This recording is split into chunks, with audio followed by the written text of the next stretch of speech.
Gracias, presidenta. Buenos días de nuevo. Imagínense que están en el Getafe de finales de octubre de 1936. La guerra cada vez está más cerca de nuestra localidad de Getafe. El ruido de la artillería, la metralla y las bombas de la aviación del ejército que se ha sublevado contra el gobierno legítimo republicano resuenan en el ambiente. Ante el temor a lo que pudiera sucederles, muchas vecinas y vecinos de Getafe huyeron a la capital y otras familias se refugiaron en el vecino municipio de Villarejo de Salvanés.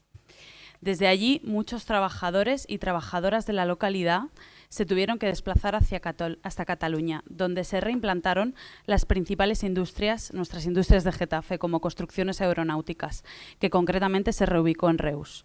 No terminó allí la angustia de muchos de nuestros vecinos y vecinas, pues su ruta de huida los llevó hasta Castellfollit de la Roca, en Girona. Allí, ante el avance de las tropas sublevadas, muchos vecinos y vecinas no tuvieron más remedio que cruzar la frontera a pie por los Pirineos y exiliarse en Francia, donde les aguardó una nueva penuria, el internamiento en campos de refugiados.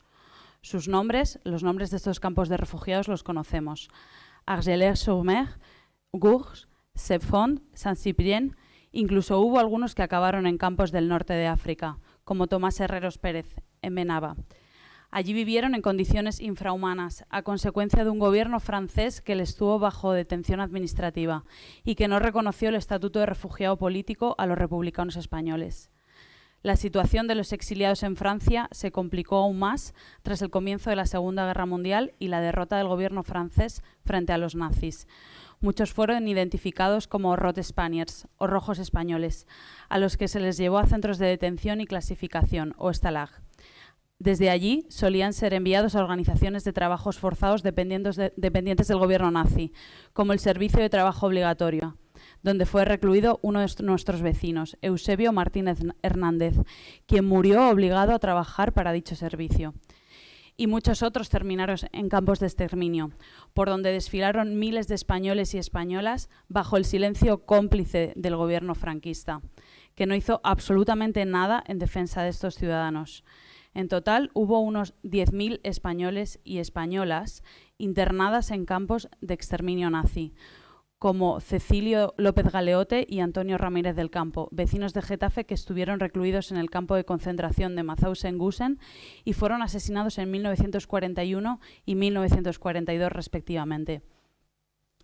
Señores concejales de Vox, es vergonzoso, se lo decimos una y otra vez, que ustedes voten hoy en contra de estos hechos que les he relatado.